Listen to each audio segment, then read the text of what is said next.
Chapter 306, Ambivalence. Lumion calmly recounted his encounter with Jenna in the depths of underground Trier, while he was enduring the air of repulsion and disdain. Franca gave a slightly awkward smile and deftly changed the topic. How can you be repulsive and detestable? You didn't lose control. Franca had encountered Beyonders on the Hunter pathway, succumbing to a loss of control numerous times, most of them exuding traits that attracted hostility from those around them. This was the principal reason they were swiftly dealt with. Lumion briefly explained, I obtained a sealed artifact. Its negative effects manifest an hour after I remove it, causing me to exude repulsion and disdain. Jenna, curious, interjected, what happens if you don't take it off? Lumion's lips curled as he replied, then it turns into an alarm, drawing the attention of nearby official Beyonders who'd like to apprehend me. It's quite the attention seeker, Franca remarked with a playful grin. It does have a fondness for decency, Lumion said, his tone meaningful. Then, he added nonchalantly, its abilities lean heavily towards bribe with a touch of distortion. Given the likelihood of needing to collaborate with Franca in the future to deal with Padre Guillaume Bainet, Lumion took the initiative to divulge the situation regarding the decency brooch. However, he refrained from delving into intricate details, especially regarding the strength and range of its powers. After all, mystical items were a Beyonder's ace in the hole. Exposing them risked a sense of vulnerability. Just as Franca had shared information about the Ring of Punishment, while omitting the brass revolver and other items during their earlier operation. It was a delicate balance, sharing yet withholding the full truth, building trust while maintaining essential precautions. Franca didn't press further. She pondered for a moment before saying, it corresponds to a sequence 7 Briber and a sequence 6 Baron of Corruption from the Black Emperor pathway. It seems a Baron of Corruption met his end, melding his Beyonder traits with the objects on him to create the sealed artifact. Its abilities aren't fully revealed. Black Emperor, Lumion had never heard of this sequence, nor had Jenna. The deity appellation for the lawyer pathway, Franca whispered, excitement in her voice. Rumor has it that Emperor Roselle achieved Black Emperor status before his demise, a true deity. For a brief moment, Lumion and Jenna were rendered speechless. Their expressions mirrored their astonishment. Franca couldn't accurately fathom Emperor Roselle's, standing in their eyes as genuine intentions. Had he truly ascended to godhood? Rumors, mere rumors, Franca hastened to add, lest her dependable image be tarnished in Jenna's eyes. After a few more exchanges, Jenna opened the wooden box in her right hand, revealing the smaller boxes within. They contained a small, dark hive-like heart, a sac exuding dark green liquid, and a slender, smoked tube-like substance. Franca scrutinized them briefly before giving a nod of approval. The heart of the demon throat honey guide and the poison sac of the dark prowler, these are the main ingredients. Yes, the dark prowler is a peculiar two-headed snake. You've also acquired the demon throat honey guide syrinx. You only need blue jimsonweed juice, fern powder, walnuts, and pure water. I have the blue jimsonweed juice. The other 3 supplementary ingredients are easy to come by. Fern powder, Lumion recalled the supplemental ingredient for the provoker potion shared a similarity. It implied being susceptible to others' words. In that light, instigator and provoker bore resemblance. Hunter and demoness truly were neighboring, interchangeable pathways. Noticing Jenna's keenness to buy ferns and walnuts from the right shops and prepare pure water overnight, Franca cautioned, hold on a moment. Set yourself straight first. You've digested the assassin potion, and chances of losing control with the instigator potion are slim these days, but why not aim for the best? Wouldn't it be wiser to minimize the chance of losing control entirely? Lumion scratched his chin and added, I'm curious what kind of monster an instigator would end up as after losing control. Jenna shot him a glare and settled onto the sofa, shutting her eyes and focusing on her breath. Lumion sprawled in the armchair next to him, his arms draped over the armrests. He turned to Franca and inquired, have you gotten your hands on genuine mummy ashes? Nope, Franca shook her head, a touch of helplessness in her expression. I even offered 500 Viral door for 10 grams, but those guys keep pushing fakes. Worthless bunch. They can't even tell the real from the fake. Only 500 Viral door, Lumian teased. Aren't you rolling in it?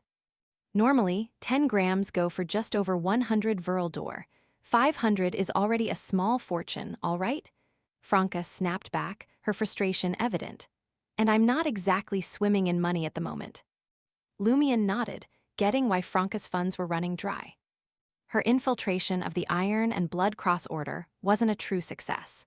It could only be considered as aiding Lumian in reaching the goal.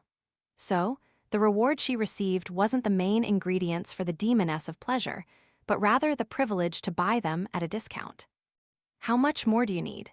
Jenna's eyes popped open, a willingness to help evident in her gaze. Franca shook her head and replied, if 500 Viral door can't get me the real stuff, neither will a grand. They'll just think I'm a fool, waiting for me to bid higher. She then turned her gaze to Lumian. What's your plan for now? Given time, she could likely snag actual mummy ashes in a fortnight or a month. However, Lumian needed her assistance within the next week, pushing her to consider searching for true mummies in the Star Highlands of the southern continent. Lumian caught onto Franca's unspoken message and mused. Maybe consider a little arson and digesting the potion to some extent.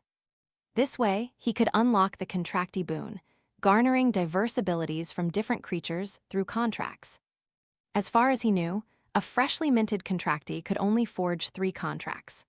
Lumian intended to cherry-pick 3 from the 4 possible abilities, ones that impacted the spirit body or psyche, basic teleportation skills, a moderate level of disguise, and an ability akin to invisibility or shadow blending.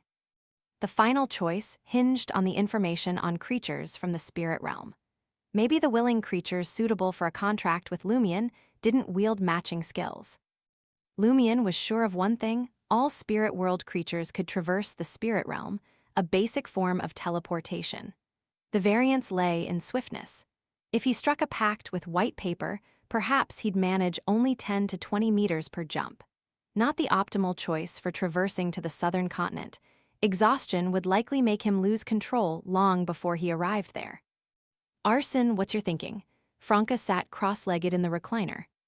Lumian recounted the acting principle he had deduced about the pyromaniac. Franca shared her insight based on her own experiences. Upright acting is incitement, and inverted acting is instigation. They can all help you digest the potion. Wouldn't that be easy?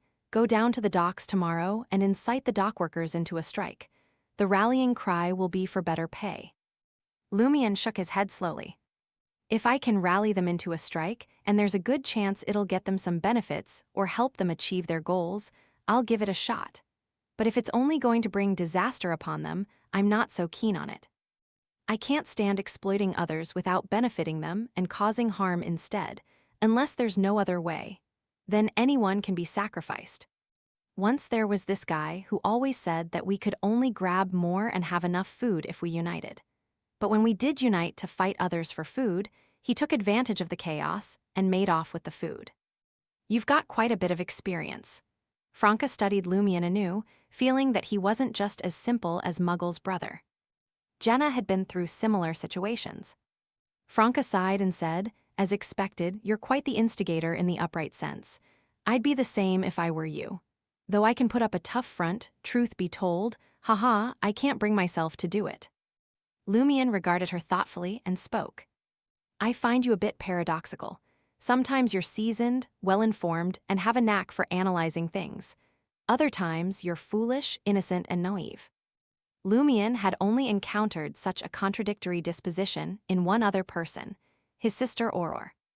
Stirred by Lumian's string of words, Franca blurted out, Are you trying to provoke me? How am I foolish or naive? At this, she caught Jenna's disapproving glance. Ahem. Franca cleared her throat and went on, It's because I have this core kindness and certain expectations for the world. Even after seeing how harsh life can be, I still cherish life. Sigh, most in my group are like that. Only a few are resilient, brilliant, and agile. They seem to never be daunted by hardships or moral dilemmas. The curly-haired Baboons Research Society, why do they have such similarities? Lumian nodded, choosing not to probe further.